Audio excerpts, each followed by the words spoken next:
السلام علیکم listeners, welcome to my channel Story Hub. Novel دل نے تیری خواہش کی ہے، جس کی مصنفہ ہیں شاہین ستارہ۔ یہ اس کی آخری ایپیسوڈ ہے، لاسٹ پارٹ۔ آئی ہوپ آپ لوگوں کو یہ ناول پسند آ رہا ہوگا۔ اگر آپ لوگوں کو یہ ناول پسند آئے تو please like and subscribe my channel. تو چلیے ناول شروع کرتے ہیں۔ میں زحا بجلال اپنے والدین کی اکلوتی اولاد ہوں۔ لوگوں کا کہنا ہے کہ میں بہت اسمارٹ اور ہینڈسم ہوں۔ اپنی زندگی میں مجھے بہت کچھ ملا، دولت، شہرت، جائیداد، بہت کچھ سوائے محبت کے۔ میں اس ایک لفظ کے معنی سے نا آشنا ہوں۔ میں نہیں جانتا محبت کسے کہتے ہیں۔ بچپن میں ہی ماں کے آنچل سے محروم ہو گیا۔ پاپا کو ممی سے بے حد محبت تھی۔ ان کی ڈیتھ کے بعد وہ بہت ٹوٹ گئے تھے اور چاہ کر بھی مجھ پر اتنی توجہ نہیں دے پاتے جتنی مجھے ضرورت تھی۔ مجھے گورننس کے حوالے کر کے وہ زیادہ سے زیادہ پیسے کمانے کے لیے بزنس میں پوری طرح کھو گئے تاکہ مجھے کبھی کسی بھی قسم کی کوئی کمی نہ محسوس ہو۔ لیکن وہ یہ بھول گئے کہ مجھے پیسوں سے زیادہ ان کے محبت کی ضرورت ہے۔ گھر میں آتے جاتے مجھ سے میرا حال و احوال تو پوچھتے تھے، لیکن کبھی پاس بٹھا کر محبت سے میری پیشانی نہیں چومتے۔ ان کے رویے پر میں جو شروع سے ہی کم گو تھا، اپنے خول میں سمٹتا چلا گیا۔ اسکول میں بھی صرف پڑھنے میں مصروف رہتا، سوائے اظہر کے میرا کوئی دوست نہ تھا۔ میں کسی سے دوستی نہیں کرتا تھا، بلکہ میرے کم گو رویے کی وجہ سے میں مغرور مشہور ہو گیا۔ کالج میں داخل ہونے کے بعد بہت سی لڑکیاں میری خوبصورتی اور عمارت سے متاثر ہو کر میری جانب بڑھیں، لیکن ان سب کی نگاہوں میں بھی مجھے محبت و خلوص کا وہ رنگ نہیں نظر آیا جس کی مجھے تلاش تھی۔ خود غرض و مطلب پرست دنیا سے دن بدن میرا دل اچاٹ ہوتا گیا۔ کوئی بھی لڑکی چاہے کتنی ہی خوبصورت کیوں نہ ہو، مجھے متاثر نہ کرتی۔ دھیرے دھیرے میرے اندر کا روکھا پن میرے لہجے میں اترتا گیا۔ کم گو تو میں بچپن سے ہی تھا، اب سخت بھی ہو گیا۔ کوئی لڑکی میری شخصیت اور عمارت سے متاثر ہو کر میری جانب بڑھتی، مجھ سے بات کرنے کے بعد کانوں کو ہاتھ ضرور لگاتی تھی، کیونکہ میرا رویہ ہی ایسا سخت ہوتا تھا۔ اس کے بعد پاپا نے مجھے اعلیٰ تعلیم کے لیے لندن بھجوا دیا۔ لندن جا کر وہاں کی رنگینیوں نے بھی مجھ پر کوئی اثر نہیں ڈالا، نہ ہی خوبصورت لڑکیاں مجھے اپنی جانب متوجہ کر پائیں۔ لندن سے واپس آ کر میں نے پاپا کے بزنس کو پوری طرح سنبھال لیا اور پاپا کو کام سے مکمل فارغ کر دیا۔ لندن سے واپسی کے بعد میں نے پاپا میں بہت تبدیلی پائی تھی۔ شاید میرے اتنے دنوں کی جدائی نے ان پر بہت گہرا اثر ڈالا تھا۔ وہ اب گھنٹوں مجھ سے باتیں کرتے، اپنے متعلق، ممی کے متعلق اور میرے آئندہ مستقبل کے بارے میں۔ ان دنوں مجھے پہلی بار باپ کی شفقت کا احساس ہوا تھا، لیکن میری یہ خوشی بھی شاید قسمت کو منظور نہ تھی۔ ایک دن اچانک ہی پاپا کو ہارٹ اٹیک آ گیا۔ ان دنوں وہ ممی کو بہت یاد کرتے تھے۔ بہت مشکل سے انہیں سنبھالا گیا، لیکن اس کے بعد دوسرا اٹیک جان لیوا ثابت ہوا اور مجھے اس دنیا میں بالکل تنہا چھوڑ کر اپنے حقیقی مالک سے جا ملے۔ پاپا کے بعد گھر کی تنہائی مجھے کاٹنے کو دوڑتی۔ اتنے کم عرصے میں ہی میں پاپا کے بہت قریب ہو گیا تھا۔ اب ان سے جدائی میں اکثر ڈپریشن کا شکار رہتا۔ سوچ اور تنہائی کی زیادتی سے میرا بی پی شوٹ کر جاتا۔ ایسے میں میرا واحد دوست آذر، وہ اب ایک کامیاب ڈاکٹر تھا، مجھے پوری طرح سہارا دیتا۔ تنہائی دور کرنے کے لیے وہ اکثر مجھے شادی کر لینے کا مشورہ دیتا، جسے میں انسنی کر دیتا۔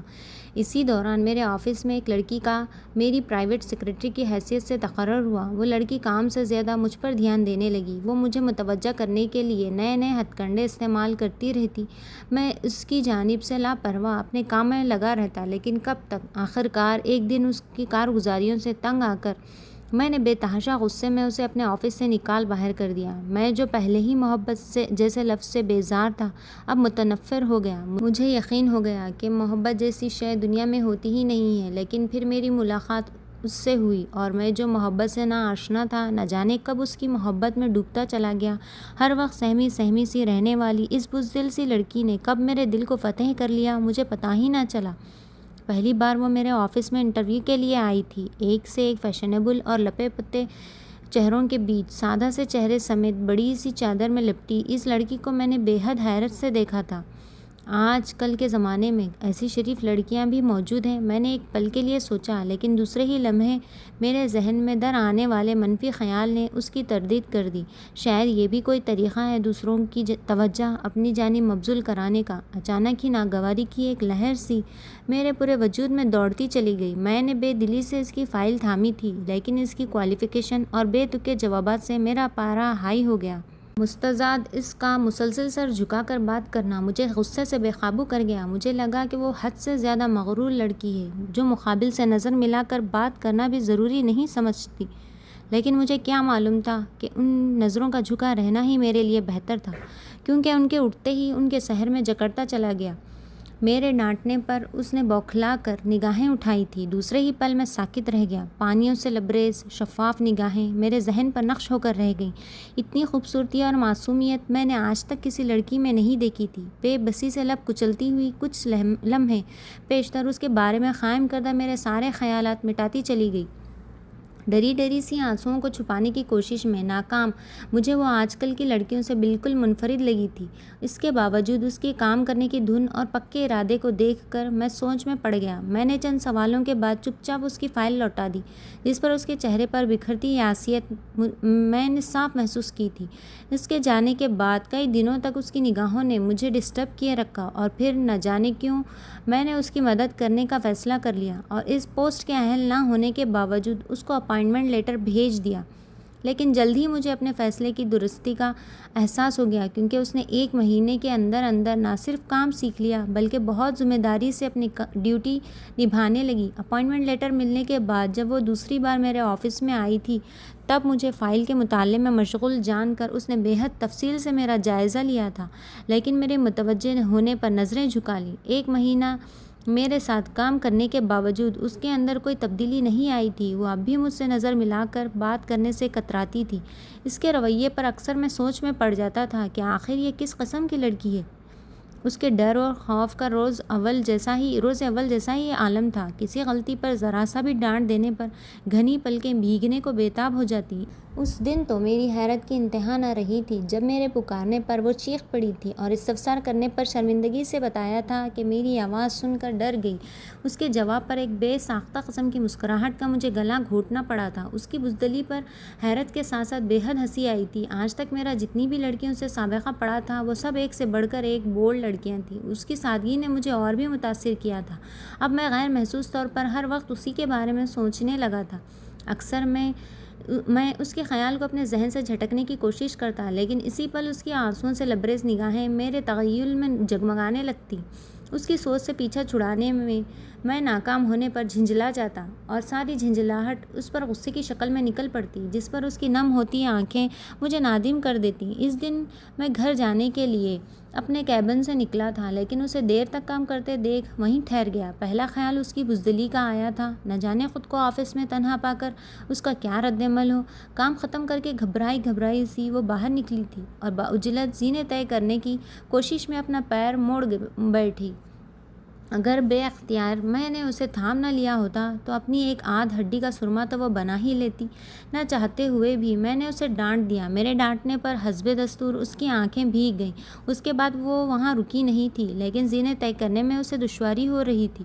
شاید پاؤں میں موچ آ گئی تھی، کیونکہ دبی دبی سسکیوں کی آواز میرے کانوں تک بخوبی پہنچ رہی تھی۔ پیچھے کھڑا میں بغور اس کی حرکات جانچ رہا تھا۔ دفعتاً میری نظر اس کی ٹوٹی ہوئی سینڈل پر پڑی، جس کی وجہ سے وہ ایک قدم بھی مشکل سے چل پا رہی تھی۔ جب میں نیچے آیا تو وہ میری کار پر ہاتھ رکھے آنسو بہانے میں مصروف تھی۔ تب میں نے اسے ڈراپ کرنے کو کہا تھا، لیکن اس کی ہچکچاہٹ پر میں جھنجھلا اٹھا۔ میرے جھنجھلانے پر وہ خاموشی سے کار میں بیٹھ گئی۔ جب اس نے اپنے گھر سے ایک سٹاپ پہلے رکنے کے لیے کہا تو مجھے بے حد حیرت ہوئی تھی، لیکن اس کے ادھورے جملے نے مجھے سب کچھ سمجھا دیا۔ میں یہ بھول گیا تھا کہ اس کا تعلق ایک ایسے کلاس سے ہے جس میں کسی لڑکی کا ایک غیر مرد کے ساتھ اکیلی آنا جانا معیوب سمجھا جاتا ہے۔ میرے ساتھ آنے میں اس کی ہچکچاہٹ کی وجہ بھی مجھے سمجھ آ گئی تھی۔ اس کے محتاط رویے اور شرافت نے اس کی اہمیت میری نظروں میں اور بڑھا دی، لیکن وہ اس حالت میں اپنے گھر تک نہیں جا سکتی تھی۔ اس مسئلے کا مجھے فوری طور پر ایک ہی حل سمجھ میں آیا، جس پر میں نے فوراً عمل کر ڈالا۔ میری حرکت پر وہ بہت بوکھلائی تھی اور سینڈل دیکھ کر تو حیرت سے آنکھیں پھاڑ کر رہ گئی۔ اس کی قیمت پوچھنے پر میں نے نہایت ہی آرام سے 1200 کی سینڈل کی قیمت 300 بتا دی، جس پر اسے یقین تو نہیں آیا، لیکن مجھ سے بحث کرنے کی اس میں ہمت نہیں تھی۔ میں جانتا تھا اس کی خودداری اسے مجھ سے کچھ لینے سے باز رکھے گی، اور نہ ہی مجھے یہ منظور تھا کہ وہ میرے بارے میں کوئی غلط رائے قائم کرے، لیکن میں کیا کرتا۔ اس کے خوبصورت پیروں کے لیے کوئی سینڈل مجھے پسند ہی نہیں آئی تھی۔ ٹیبلٹ لیتے وقت بھی اس کی حیرانگی پر میں اسے ٹوک گیا۔ اپنے لیے اس کی نگاہوں میں مچلتی ذرا سی بے اعتباری بھی مجھے ناگوار گزری تھی، لیکن میرے ٹوکنے پر اس کا سوری کہنا مجھے اچھا لگا تھا۔ وہ پوری رات بار بار مجھے اس کی تکلیف کا خیال آتا رہا تھا۔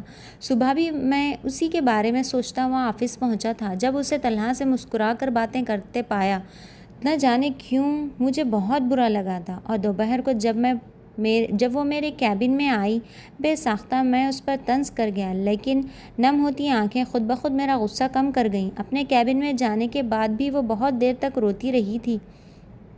اسے روتا دیکھ کر میں نے خود کو بے حد سرزنش کی تھی۔ مجھے احساس ہوا تھا کہ مجھے اس سے ایسے لہجے میں بات نہیں کرنی چاہیے تھی۔ طلحہ سے اس کی باتیں کرنا آخر مجھے کیوں برا لگا؟ میں کافی دیر اسی سوال میں الجھا رہا تھا۔ جب اس کا جواب میں نہ دے سکا، اور میرے دل کے پاس جو جواب تھا اسے میں ماننا نہیں چاہتا تھا۔ میرے دل نے کئی بار چپکے سے کہا تھا کہ میں اسے پسند کرنے لگا ہوں، لیکن میں نے سختی سے اسے جھٹک دیا، جس پر وہ بے چارہ سہم کر واپس اپنی جگہ سمٹ گیا۔ ڈاکٹر آذر کے لیے کئی بار کہنے پر میں اس دن روٹین چیک اپ کے لیے ہاسپٹل گیا تھا، لیکن وہاں اسے بیٹھی بے تحاشا روتے ہوئے دیکھ کر میں پریشان ہو اٹھا، اور آذر سے اس کی والدہ کے متعلق معلوم ہوتے ہی میں نے اس کے علاج کا ذمہ لے لیا۔ یہ صرف انسانیت کا جذبہ تھا یا اس کے پیچھے کوئی اور جذبہ کار فرما تھا، یہ میں نہیں سمجھ پایا، لیکن آذر میرے دل کے چور کو بھانپ گیا تھا۔ اس کے اندازے کی میں نے سختی سے تردید کی تھی کہ جس بات کے لیے میں اپنے دل کی نفی کرتا آ رہا ہوں، بھلا آذر کے سامنے کیسے قبول کر لیتا؟ لیکن اس کے باوجود اس کا بے اختیاری میں مجھ پر استحقاق جتا جانا مجھے ایک خوشگوار سے احساس سے دوچار کر گیا تھا۔ پھر نرس کی غلط فہمی پر جب میں نے اسے دیکھا تھا، تب اس کے چہرے پر گھبراہٹ کے ساتھ شرم کی سرخی دوڑتی چلی گئی تھی۔ اس پل وہ مجھے بے حد اچھی لگی تھی، اور میرا دل، جسے میں نے اتنا ڈانٹ ڈپٹ کے بعد قابو کیا تھا، پھر سے مچل اٹھا۔ وہاں سے واپسی کے وقت میں نے اسے اپنے کارڈ دے کر ضرورت کے وقت کال کرنے کی تاکید کی تھی۔ لاشعوری طور پر مجھے اس کے فون کا انتظار تھا۔ دوسرے دن شام کو میں پھولوں سمیت اس کی والدہ کی عیادت کے لیے ہاسپٹل پہنچا، لیکن کمرے کے دروازے پر پہنچ کر میرے قدم رک گئے۔ اندر سے آتی کسی مرد کی آواز پر مجھے حیرت کا جھٹکا لگا تھا، جو اس سے کہہ رہا تھا، اب تم بالکل بھی پریشان نہ ہونا تزین، میں روزانہ یہاں آؤں گا۔ اور جواب میں اس نے جس طرح سے جی کہا تھا، میرے قدم فوراً ہی واپسی کے لیے مڑ گئے۔ اچانک ہی میرا ذہن جھنجھنا اٹھا تھا۔ میں خود پر کنٹرول کرتا، کاؤنٹر پر بیٹھی نرس کو بکے اندر دینے کی ہدایت کرتا، ہاسپٹل سے نکلتا چلا گیا۔ اس کے بعد کئی دنوں تک میں ڈسٹرب رہا تھا۔ اس شخص کے متعلق سوچ کر میرا ذہن شل ہو گیا تھا۔ اس شخص کا تزین سے کیا تعلق ہے؟ یہ سوال مجھے بے طرح پریشان کرتا رہا۔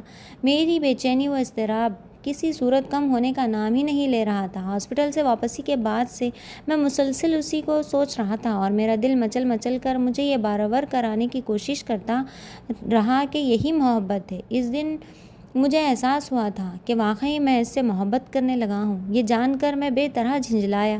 کتنی ہی لڑکیاں میری چاہت کی متمنی رہی تھیں، لیکن کسی کے لیے میں نے اس انداز سے نہیں سوچا تھا، اور آج دل ہارا بھی تو ایک ایسی لڑکی کے آگے جس کے بارے میں مجھے یہ بھی نہیں پتا کہ میرے بارے میں اس کے خیالات کیا ہیں۔ کئی بار میں نے ہاسپٹل جانے کے متعلق سوچا، لیکن ہر بار اس شخص کا اپنائیت بھرا لہجہ مجھے غصہ دلا دیتا۔ میں نے آذر کے ذریعے ہاسپٹل کی ساری پیمنٹ کر دی، لیکن خود اس سے ملنے نہیں گیا۔ پورے 1 مہینے بعد اس دن وہ آفس آئی تھی، پنک کپڑوں میں ملبوس، بے تحاشا خوبصورت چہرے پر معصومیت لیے وہ میرے کیبن میں داخل ہوئی تھی۔ اسے دیکھتے ہی میرا دل بے اختیار دھڑک اٹھا، اور آنکھیں اس کے سبھی چہرے پر ٹھہر گئیں۔ اس وقت میں سب کچھ بھول گیا تھا۔ میں بھول گیا کہ وہ میرے بارے میں کیا سوچتی ہے، میں یہ بھی بھول گیا کہ اس کا کسی شخص سے کیا تعلق ہے۔ بس مجھے یاد رہا تو یہ کہ وہ میرے سامنے ہے۔ اس کی نظریں اٹھانے پر میں چونکا تھا، اور بامشکل اپنے مچلتے دل کو قابو کیا، اور خود پر سنجیدگی طاری کرتے ہوئے اسے کام سمجھا کر جلدی سے رخصت کر دیا۔ مجھے ڈر تھا کہ کہیں میرے احساسات اس پر عیاں نہ ہو جائیں۔ اس کے جانے کے بعد میں نے پہلی بار اپنے دل سے اعتراف کیا تھا کہ ہاں، مجھے اس سے بے تحاشا محبت ہے۔ کئی دن یوں ہی گزر گئے، پھر اچانک ایک دن میں نے اسے ایک لڑکے کے ساتھ بائک پر آفس آتے دیکھا۔ مجھے شوق سا لگا۔ دوسرے ہی پل یہ خیال سریعت سے میرے ذہن میں کوندا، کہیں یہ ہاسپٹل والا تو نہیں؟ پھر تو اکثر ہی وہ اس کے ساتھ نظر آنے لگی۔ ان دنوں میں بے حد الجھن میں رہتا تھا۔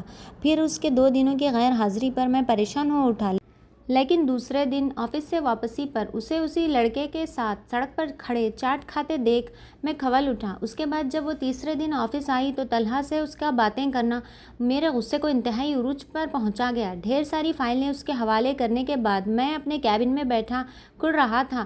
کسی صورت مجھے چین نہیں تھا۔ ایک تو میرا ذہن ایسے ہی جھنجھنایا ہوا تھا، اس پر اس کی فائلوں میں بے تحاشا غلطیاں میرے پھٹ پڑنے کے لیے کافی تھیں، لیکن میرے ڈانٹنے پر جب وہ جس طرح سے روئی تھی، ایک پل کے لیے تو میں نادم ہو گیا تھا، اور یہ جاننے کے بعد کہ وہ شخص اس کا چچا زاد ہے، خود کو ملامت کی تھی۔ اس کے رونی صورت پر مجھے رحم آ گیا تھا۔ میں نے اسے منہ دھونے کے لیے اپنے پرائیویٹ روم میں جانے کا کہا تھا، لیکن دروازہ نہ کھول پانے کی بنا پر اسے دوبارہ روتا دیکھ میرا دل کیا کہ میں اپنا سر پیٹ لوں۔ آخر وہ اتنے آنسو لاتی کہاں سے ہے؟ مجھے اس سے زیادہ خود پر غصہ آیا تھا۔ نہ ہی میں اسے حال دل سنانے کی ہمت رکھتا ہوں اور نہ ہی سختی سے پیش آ سکتا ہوں۔ اس کے آنسو پل کی پل میں میرا غصہ اڑا ڈالتے ہیں۔ اس کے سامنے میں بالکل بے بس ہو جاتا ہوں۔ اس رات میں بے حد ٹینشن میں تھا۔ مجھے اس وقت پاپا کی بے حد یاد آئی تھی۔ اگر وہ ہوتے تو میں ان سے اپنے احساسات شیئر کرتا۔ مجھے سمجھ نہیں آ رہا تھا کہ مجھے کیا کرنا چاہیے، مجھے کس طرح سے اس سے اپنے دل کی بات کرنی چاہیے۔ اتنے دنوں بعد میں نے کسی سے محبت کی تھی، کسی کو اپنے دل کے قریب محسوس کیا تھا، اور میں نہیں چاہتا تھا کہ وہ مجھ سے دور ہو، کیونکہ جسے میں نے چاہا وہ مجھ سے دور ہو گئے۔ مجھے ڈر تھا کہ کہیں وہ انکار نہ کر دے۔ اسی کشمکش میں میرا بی پی شوٹ کر گیا۔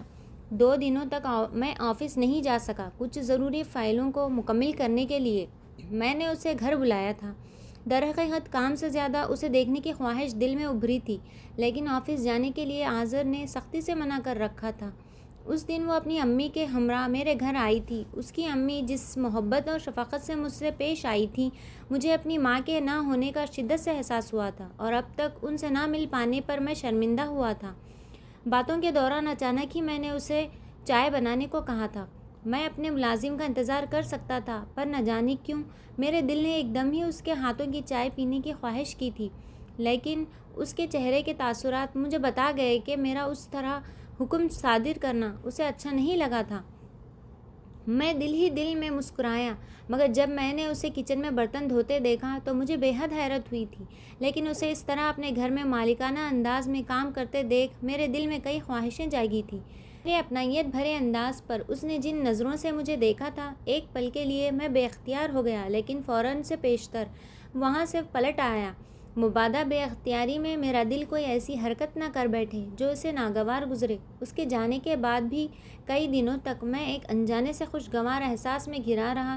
میری بدلی ہوئی کیفیت دیکھ کر آذر بہت پریشان ہوا تھا، لیکن میں اسے کیا بتاتا، جبکہ ابھی تک وہ ہستی ہی انجان تھی جس کی وجہ سے مجھ میں یہ تبدیلی آئی تھی۔ 2 دن آرام کرنے کے بعد میں نے آفس جانا شروع کر دیا۔ آفس آنے کے بعد سے مجھے تزئین کے اندر کچھ تبدیلی کا احساس ہوا تھا۔ وہ ہر وقت الجھی سی رہتی تھی۔ ایسا لگتا تھا جیسے وہ کسی بات سے پریشان ہو۔ کئی بار میں نے پوچھنا چاہا، لیکن یہ سوچ کر رک گیا کہ شاید کوئی ایسی بات ہو جو وہ مجھے نہ بتانا چاہے، اور میرا اس طرح سے استفسار کر دینا اسے دوسری الجھن سے دوچار کر دے۔ لیکن اس دن انجانے میں نے اس کی وہ ساری باتیں سن لی۔ جس دن وہ مس زبینہ سے اپنی پریشانی شیئر کر رہی تھی، اس کی بات سن کر میں بے حد شوقی ہوا تھا۔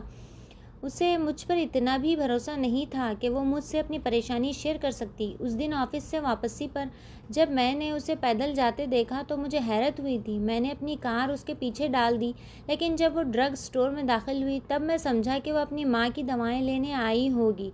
اس کے اندر داخل ہونے کے بعد بھی میں سوچوں میں گھرا وہیں بیٹھا رہ گیا۔ اسی اثناء میں وہ واپس بھی آ گئی، لیکن اس کے واپس آنے اور ازجد سے ملاقات پر میں چونک اٹھا۔ میں ان سے اتنے فاصلے پر تھا کہ ان کی آواز بخوبی سن سکتا تھا، لیکن ان دونوں کی نظر مجھ پر نہیں پڑی تھی۔ ازجد کی اسے گھر چھوڑنے کی آفر اس کے قبول کر لینے پر حسب دستور میرا غصہ اوت کر آیا۔ وہ ہر کسی پر بہت جلدی بھروسہ کر لیتی تھی۔ اسے ابھی تک اچھے برے انسان میں فرق کرنے کا سلیقہ نہیں آیا تھا۔ ازجد میرا دوست تھا اور میں اسے اچھی طرح جانتا تھا، اس لیے میں نہیں چاہتا تھا کہ وہ اس سے کسی بھی قسم کا رابطہ رکھے، اس لیے میں نے خود اسے اس کے گھر تک چھوڑ دیا۔ دوسرے دن میں نے بڑی مشکل سے خالد سے رابطہ قائم کیا اور اس سے تزئین کے گھر کی بابت بات کی۔ میں نے اسے 50,000 دے کر گھر کے کاغذات حاصل کرنا چاہے، لیکن وہ اڑ گیا۔ وہ کسی صورت کاغذات دینے کو تیار نہ تھا۔ وہ تزین سے شادی کرنا چاہتا تھا اور ساتھ ہی اس مکان پر اپنا قبضہ جمانا بھی اس کا مقصد تھا، جسے بعد میں بیچ کر ان پیسوں سے وہ اپنا نیا بزنس شروع کرنا چاہتا تھا۔ اسے پورا یقین تھا کہ 15 دنوں میں اتنے پیسوں کا انتظام کر پانا اس کے لیے ناممکن ہوگا، اور نہ ہی اتنی جلدی وہ اس گھر کو چھوڑ کر کہیں اور اپنا انتظام کر پائے گی۔ آخر میں تھک کر اسے شادی کے لیے راضی ہونا پڑے گا۔ کئی دنوں تک میں اسی سلسلے میں دوڑ دھوپ کرتا رہا۔ آخر 3 دن بعد وہ طے شدہ رقم سے دوگنی رقم پر کاغذات میرے حوالے کرنے کے لیے راضی ہو گیا۔ کاغذات حاصل کرنے کے بعد میں فوراً ہی آفس کے لیے چل پڑا۔ میں جلد از جلد یہ کاغذات تزین کو دے کر اسے الجھن و پریشانی سے نکالنا چاہتا تھا۔ جس وقت میں آفس پہنچا تھا، آفس ٹائم ختم ہونے میں صرف 2 منٹ بچے تھے۔ میں سیدھا اس کے کیبن میں گیا تھا، لیکن وہ وہاں نہیں تھی۔ آفس کا سارا اسٹاف ایک ایک کر کے جا رہا تھا۔ میں خاموشی سے اپنے کیبن کی جانب بڑھ گیا۔ چپراسی سے استفسار کرنے پر مجھے پتہ چلا کہ وہ آج 10 منٹ پہلے ہی چلی گئی تھی۔ میں نے گہری سانس لے کر کرسی کی پشت پر سر ٹکا دیا۔ میں اسے یہ خوشی آج ہی دینا چاہتا تھا، لیکن شاید قسمت میں تھوڑا سا اور انتظار لکھا تھا۔ دفعتاً میری نظر سامنے ٹیبل پر پڑی فائل پر گئی اور میں چونک کر سیدھا ہو گیا۔ یہ اس نئے پروجیکٹ کی فائل تھی جسے میں اسجد کے ساتھ مل کر شروع کرنے والا تھا۔ پرسوں ہی اس پروجیکٹ کو شروع ہونا تھا اور کئی اہم پوائنٹس ابھی ڈسکس کرنا باقی تھے۔ اسی سلسلے میں کئی دنوں سے اسجد مجھ سے ملنا چاہ رہا تھا، لیکن میں اسے ٹال رہا تھا کیونکہ پچھلے 4 دنوں سے میں تزین کے گھر کے معاملے میں الجھا ہوا تھا، جس کی وجہ سے میں آفس بھی نہیں آ رہا تھا۔ میں نے گھڑی دیکھی، اسجد اس وقت تک اپنے آفس میں ہوگا کیونکہ اسے دیر سے آفس چھوڑنے کی عادت تھی۔ میں نے باعجلت فائل تھامی اور اس کے آفس جانے کے لیے باہر نکل پڑا۔ پچھلے 5 منٹ سے میں اسجد کی کیبن کے آگے ٹہل رہا تھا۔ یہاں آنے پر مجھے چپراسی کے ذریعے معلوم ہوا تھا کہ وہ کسی کلائنٹ کے ساتھ بزی ہے اور مجھے 10-15 منٹ انتظار کرنا پڑے گا۔ میں یوں ہی ٹہلتے ہوئے دیواروں پر لگی تصویریں دیکھنے لگا۔ تصویروں کے معاملے میں اسجد بہت اچھا ذوق رکھتا تھا۔ ایک سے بڑھ کر ایک مشہور مصور کی تصویر اس کے پاس مل جاتی تھی، لیکن اس میں بس ایک خرابی تھی، لڑکیوں سے فلرٹ کرنے کی، اور یہی بات مجھے اس کی ناپسند تھی۔ ابھی میں سوچ ہی رہا تھا کہ میری سوچ کا تسلسل اچانک ہی ٹوٹا تھا۔ میں نے بے حد چونک کر اسجد کے کیبن کے دروازے کی جانب دیکھا تھا۔ ایک بے حد جانی پہچانی آواز میری سماعت سے ٹکرائی تھی، اور وہ آواز ایسی تھی جسے میں لاکھوں میں پہچان سکتا تھا۔ دفعتاً دوسری بار وہی آواز ایک ہلکی سی چیخ کی شکل میں دوبارہ سنائی دی تھی۔ میں بے حد تیزی سے آگے بڑھا تھا اور چپراسی کے منع کرنے کے باوجود ایک جھٹکے سے کیبن کا دروازہ کھولا تھا، لیکن دروازہ کھولتے ہی میرے پیروں تلے سے زمین کھسک گئی۔ اندر کا منظر دیکھ کر مجھے زبردست شاک لگا تھا۔ حیرت سے میری آنکھیں پھٹی رہ گئیں۔ چادر سے بے نیاز، دوپٹے سے بے پرواہ، جو رسی کی شکل میں گلے میں جھول رہا تھا، بے طرح روتی ہوئی وہ اپنے ہاتھ اسجد سے چھڑانے کی کوشش کر رہی تھی، جو اس کے دونوں ہاتھ مضبوطی سے تھامے شیطانیت سے مسکرا رہا تھا۔ دروازہ کھلنے کی آواز پر دونوں چونکے تھے۔ مجھے سامنے پا کر جہاں تزین کی آنکھیں چمک اٹھیں، وہیں اسجد کی مسکراہٹ ایک لخت غائب ہو گئی اور ہاتھوں کی گرفت بھی ڈھیلی پڑ گئی۔ تب تزین نے ایک جھٹکے سے اپنی کلائیاں آزاد کرائیں اور بے تحاشا بھاگتی ہوئی میرے بازو سے آ لگی۔ میرے بازوؤں کو دونوں ہاتھوں سے سختی سے بھینچے وہ زار و خطار رو دی۔ لبوں سے ٹوٹ ٹوٹ کر الفاظ ادا ہو رہے تھے، پلیز مجھے بچا لیں۔ آپ اپنے بازو پر رکھے اس کے ہاتھوں پر۔ میں نے ہولے سے اپنا ہاتھ رکھا تھا، لیکن آگ برساتی نگاہیں اب بھی اسجد پر مرکوز تھیں۔ تزین، تم کار میں جاؤ۔ میرے کہنے پر اس نے چونک کر مجھے دیکھا تھا۔ میرے سرد لہجے پر وہ خوف زدہ ہو اٹھی تھی اور ہکلا ہکلا کر اپنی صفائی پیش کرنے لگی۔ میری اس میں کوئی غلطی، I said go from here. بیچ میں ہی میں نے اس کی بات قطع کر دی۔ میرے لہجے کی ٹھنڈک اس کی سماعت میں اترتی چلی گئی۔ ایک لمحے کے لیے وہ ساکت رہ گئی تھی، لیکن دوسرے ہی پل وہ خاموشی سے باہر کی جانب بڑھ گئی۔ تھوڑی دیر بعد جب میں نیچے آیا تو وہ کار میں چہرہ ڈھانپے بیٹھی رو رہی تھی۔ میں نے اس کی چادر اور پرس اس کی گود میں پھینکا تھا اور زوردار آواز کے ساتھ دروازہ بند کر کے کار کو فل سپیڈ پر چھوڑ دیا۔ آج میں نے اسجد کو ایسا سبق سکھایا تھا کہ اب مستقبل میں وہ ایسی ذلیل حرکت کرنے کی ہمت نہیں کرے گا۔ اس کے جسم کا شاید ہی ایسا کوئی حصہ رہا ہوگا جہاں میری لات، تھپڑ یا گھونسا نہ پڑا ہوگا۔ پروجیکٹ کی فائل بھی پھاڑ کر میں نے اس کے منہ پر دے ماری۔ چاہے اس سے مجھے کتنا بھی نقصان ہو، مجھے پرواہ نہیں تھی۔ میں سختی سے لب بھینچے ڈرائیونگ کر رہا تھا اور وہ سہمی ہوئی نظروں سے میری جانب دیکھ رہی تھی۔ میں خود پر کنٹرول کرنے کی زبردست کوشش کر رہا تھا، لیکن بالآخر میں پھٹ پڑا۔ ایک جانب کار روک کر میں اچانک ہی اس کی جانب مڑا تھا۔ میرے منع کرنے کے باوجود تم اس سے کیوں ملی تھی؟ بولو۔ مجھے پیسوں کی سخت ضرورت تھی۔ وہ ڈری ہوئی بولی تھی، تمہیں مجھ پر بھروسہ نہیں تھا؟ اگر تم مجھ سے کہتی تو میں تمہاری ضرورت پوری نہیں کرتا۔ کیا میں اس لائق بھی نہیں ہوں کہ تمہاری مدد کر سکوں؟ مجھ سے زیادہ قابل اعتبار تمہیں وہ شخص لگا تھا۔ نہیں، وہ ہکلائی، غلطیاں کرنے کا تمہیں شوق ہے اور میری بات نہ ماننا تو تمہارا پسندیدہ شغل ہے۔ میرے منع کرنے پر تم جان بوجھ کر اس شخص سے ملی۔ میری باتوں کی تمہاری نظر میں کوئی اہمیت نہیں ہے۔ نہیں، آج تک تمہیں اچھے اور برے کی پہچان نہیں ہو پائی۔ میں ہی بے وقوف ہوں جو ہر جگہ تمہاری مدد کو پہنچ جاتا ہوں۔ تم نے مجھے اس قابل بھی نہیں سمجھا کہ اپنی پریشانی بتاتی۔ اتنے دنوں تک میرے ساتھ کام کرنے کے باوجود تمہیں میرے کردار، میری فطرت کے بارے میں کچھ نہیں پتہ، لیکن اس شخص سے 2 گھڑی کی ملاقات پر تم نے اس پر اتنا یقین کر لیا کہ اسے اپنی پرابلم شیئر کرنے نکل کھڑی ہوئی۔ مجھ سے زیادہ اہم تمہیں وہ شخص لگا تھا، اسی لیے تم نے مجھے کچھ بتانا مناسب نہیں سمجھا۔ تم نے مجھ پر ذرا سا بھی اعتماد کرنا ضروری نہیں سمجھا۔ تمہارے دل میں میرے لیے اتنے برے خیالات ہیں۔ تمہاری نظروں میں تو میں عزت سے بھی زیادہ برا ہوں۔ بے تحاشا غصے میں بولتا چلا جا رہا تھا اور وہ برابر نفی میں گردن ہلاتی میری بات کی تردید کرنے کی کوشش کر رہی تھی۔ پھر جیسے وہ ضبط کا دامن چھوڑ بیٹھی اور دونوں ہاتھوں سے چہرہ ڈھانپ کر بے طرح رو دی۔ میں بہت ناسمجھ ہوں۔ میں ہمیشہ غلطیاں کرتی رہی ہوں۔ میں کوئی بھی کام ٹھیک سے نہیں کر سکتی۔ میں کسی لائق نہیں ہوں۔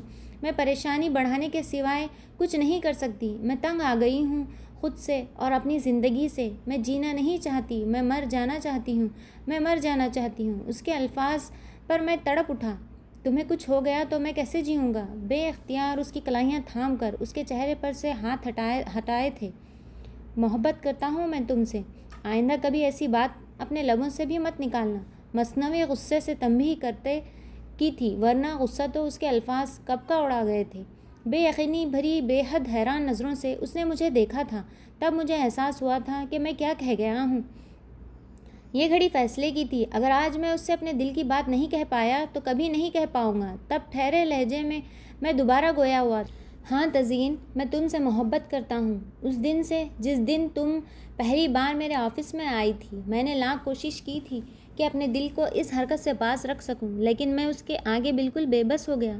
نہ جانے کس وقت تم محبت بن کر میری آنکھوں میں اتری اور خواہش بن کر رگو پے میں سرایت کر گئی۔ نہ جانے کس پل تم میرے وجود کا حصہ بنتی چلی گئی اور مجھے احساس تب ہوا جب میری سانسیں بھی تمہاری پابند ہو چکی تھیں۔ میں جو محبت جیسے لفظ سے ناواقف تھا، جانے کیسے محبت کرنا سیکھ گیا، اور میں اس راہ پر اتنا آگے نکل چکا ہوں کہ چاہ کر بھی واپس نہیں آ سکتا۔ میرے دل، میری دھڑکن، میری روح میں تم شامل ہو گئی ہو۔ اب میری زندگی صرف اور صرف تمہارے اختیار میں ہے۔ تمام حال دل اسے سنا کر میں مطمئن ہو گیا تھا اور اس کی عدالت میں اعتراف جرم کرنے کے بعد سر جھکائے دل اور جان سے اس کے فیصلے کا انتظار کرنے لگا۔ وہ حیرت سے آنکھیں پھاڑے اسے دیکھ رہی تھی۔ اسے اب تک اپنی سماعت پر یقین نہیں آ رہا تھا۔ اس نے ابھی جو کچھ سنا ہے وہ سب سچ ہے یا وہ کوئی خواب دیکھ رہی ہے؟ نہیں، یہ سب حقیقت ہے۔ اس کی سماعت میں ابھی تک اس کے الفاظ گونج رہے تھے۔ اس نے کہا تھا کہ وہ اس سے محبت کرتا ہے۔ کیا یہ واقعی سچ ہے؟ اس نے ایک بارگی نظر اٹھا کر اسے دیکھا، جو سارے اعتراف کرنے کے بعد مجرموں کی طرح سر جھکائے بیٹھا تھا۔ اچانک ہی یہ پیارا سا شخص اسے اپنے دل کے اندر دھڑکتا ہوا محسوس ہوا تھا۔ اس کی کلائیاں اب تک اس کی گرفت میں تھیں۔ اس کے ہاتھوں کی تپش اس کی رگوں میں سرایت کرتی جا رہی تھی۔ اسے اپنا پورا وجود پگھلتا ہوا سا محسوس ہو رہا تھا۔ ایک نئے اور انوکھے احساس نے اسے اپنے سحر میں لے لیا تھا۔ اس لمحے کے سحر میں جکڑی وہ کئی لمحوں تک کچھ بول ہی نہ سکی۔ دفتن اس نے اپنی کوٹ کی جیب سے کچھ کاغذات نکال کر اس کے ہاتھوں پر رکھ دیے، جسے دیکھ کر اس نے سوالیہ نظروں سے اسے دیکھا تھا۔ یہ تمہارے گھر کے کاغذات ہیں۔ میں نے سارے پیسے چکا دیے ہیں۔ تم نے تو مجھ پر بھروسہ کیا نہیں، لیکن میں تمہیں ایک پل کے لیے بھی پریشان نہیں دیکھ سکتا۔ اسے خاموش پا کر وہ یاسیت بھرے لہجے میں بولا تھا۔ نہ جانے اسے کیا ہوا کہ وہ اس کے ہاتھوں پر پیشانی ٹیک کر دوبارہ سسک اٹھی، ساتھ ہی بڑبڑاتی جا رہی تھی۔ مجھے معاف کر دیں، میں آج تک آپ کو سمجھ نہیں پائی تھی۔ میں نے ہمیشہ آپ کو غلط سمجھا۔ میں آپ کی بے حد عزت کرتی تھی، لیکن آپ کی اچھائی کو جان نہیں پائی۔ میں بہت بے وقوف ہوں۔ مجھ میں اس دنیا کو پرکھنے کی ذرا بھی صلاحیت نہیں ہے۔ مجھے اچھے اور برے میں فرق کرنا نہیں آتا۔ اس دنیا میں میری ماں کے سوا میرا اپنا کوئی نہیں ہے۔ جب میرے سگے رشتہ داروں نے مجھے دھوکہ دیا ہے تو میں کسی اور پر بھروسہ کیسے کر لیتی؟ میں اپنی غلطیوں کے لیے بے حد شرمندہ ہوں، پلیز مجھے معاف کر دیں۔ سسکیوں کے بیچ بولتی ہوئی آنسوؤں سے تر چہرہ اوپر اٹھایا تھا، لیکن ہیرے کی مانند جگمگاتی ان روشن نگاہوں کو محویت کے عالم میں خود پر مرکوز پا کر وہ نروس ہو گئی۔ اس کے گھبرائے ہوئے روپ نے ذوحاب کو شرارت پہ اکسایا تھا۔ معاف میں تمہیں بالکل نہیں کروں گا، کیونکہ میرا دل چرانے کا جو جرم تم نے کیا ہے اس کی سزا تمہیں ضرور ملے گی، اور جہاں تک بے وقوفی کا سوال ہے تو بے وقوف تو تم ہو، اس میں کوئی شک نہیں ہے۔ اگر بے وقوف نہیں ہوتی تو اپنے اتنے ہینڈسم اور خوبصورت باس پر کم از کم کچھ تو دھیان دیتی، جو دل و جان پر تم پر فریفتہ ہے۔ شرارت سے کہتے ہوئے اس کی جانب جھکا تھا۔ وہ بے طرح سٹپٹا کر پیچھے کھسکی تھی اور گھبراہٹ میں اپنا پرس اور کاغذات نیچے گرا بیٹھی۔ اس کی بوکھلاہٹ پر ذوحاب نے بے ساختہ خیخہ لگایا تھا، جس پر وہ حیرت سے اسے دیکھے گئی۔ کمرے کی بے ترتیبی دیکھ کر اس کا موڈ خراب ہو گیا۔ سارے کشن اور کھلونے ادھر ادھر بکھرے پڑے تھے اور ارحم ایک طرف صوفے میں دھسا خواب خرگوش کے مزے لے رہا تھا۔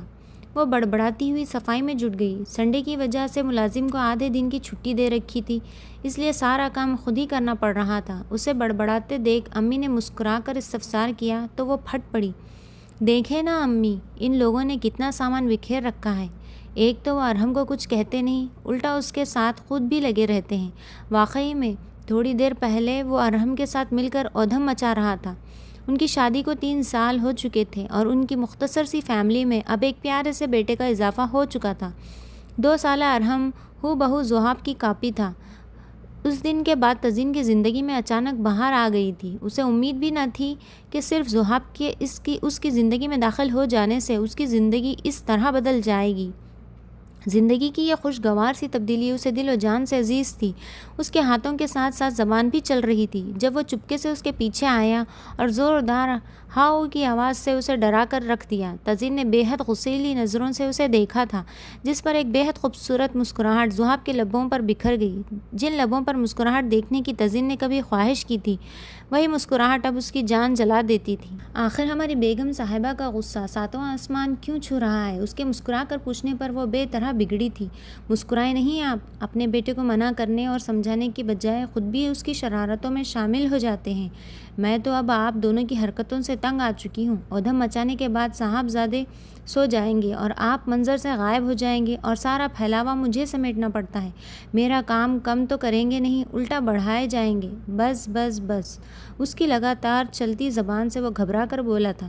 اگر مجھے پتا ہوتا کہ تم اتنی لڑاکا ہو تو تم سے شادی کے فیصلے پر میں نظر ثانی ضرور کرتا۔ ہاں تو نہ کرتے شادی، میں نے آپ سے کہا تھا کہ مجھ سے شادی کریں۔ وہ بے حد خفگی سے بولی۔ مجبوری تھی، اگر تم سے شادی نہ کرتا تو مجھے اتنی پیاری امی کیسے ملتی؟ ویسے امی یہ شروع سے ہی ایسی تھی، یہ شادی کے بعد اس کا دماغ الٹ گیا ہے؟ شرارت سے اس سے تکتے ہوئے امی سے پوچھا تھا۔ کیا؟ اس کی بات پر جہاں وہ چیخی تھی وہیں امی ہنستی ہوئی اٹھ گئی۔ مجھے نہیں معلوم، تم اسی سے پوچھ لو۔ عصر کا وقت ہو گیا ہے، میں ذرا نماز پڑھاؤں۔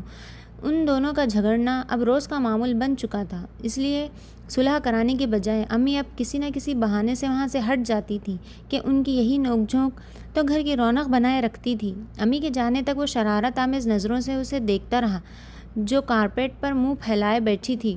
امی کے جانے کے بعد اس نے کھینچ کر اسے اپنے قریب کیا تھا اور بازوؤں کے نصف دائرے میں لے کر ٹھوڑی اوپر اٹھاتے ہوئے بولا تھا۔ اب بتائیں ہماری بیگم کی ناراضگی کی اصل وجہ کیا ہے؟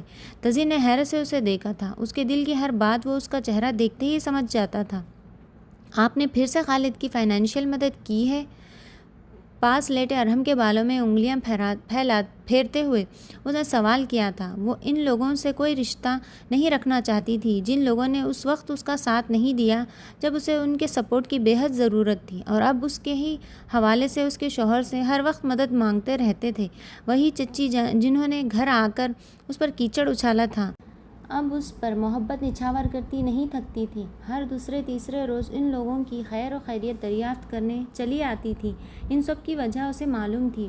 اس کے شوہر کا بے تحاشا پیسہ ان کے رویوں کی تبدیلی کی وجہ تھا۔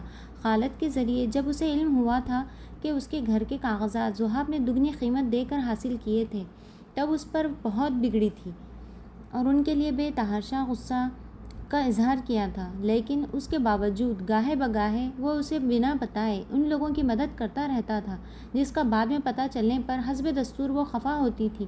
آج بھی اگر انجانے میں وہ سہاب کے موبائل پر جو وہ غلطی سے بھول گیا تھا خالد کی کال ریسیو نہ کرتی تو اسے اس بات کا پتہ ہی نہ چلتا۔ دراصل اسے غصہ اسی بات کا تھا جو وہ دوسرے بہانے سے نکال رہی تھی۔ اس کے سوال پر وہ چونکا تھا، لیکن اس کے ہاتھ میں موبائل دیکھ کر مسکرا اٹھا۔ تو کیا ہوا جانا، ان لوگوں سے تمہارا خون کا رشتہ ہے اور اخلاق اور انسانیت کے ناطے ہمارا فرض بنتا ہے کہ ان کی پریشانی میں ہم ان کے کام آئیں۔ بات اخلاق یا انسانیت کی نہیں ہے، بات میری تکلیف کی ہے۔ میں نہیں چاہتی کہ آپ یا میں ان سے کسی بھی قسم کا رابطہ رکھیں۔ جس وقت مجھے ان کے سہارے کی ضرورت تھی تب تو انہوں نے میرا ساتھ نہیں دیا، بلکہ میری سب سے بڑی الجھن کا باعث وہی لوگ تھے۔ ان کی وجہ سے میں جس تکلیف دور سے گزری ہوں میں کبھی نہیں بھول سکتی۔ اگر اس وقت وہ لوگ میرا ساتھ دیتے تو مجھے کبھی اتنی پریشانی نہیں اٹھانی پڑتی۔ میں انہیں کبھی معاف نہیں کر سکتی، لیکن میں تو ان کا شکر گزار ہوں۔ اگر وہ لوگ اس وقت تمہارا ساتھ دے دیتے تو میں تمہارا ساتھ کیسے پاتا؟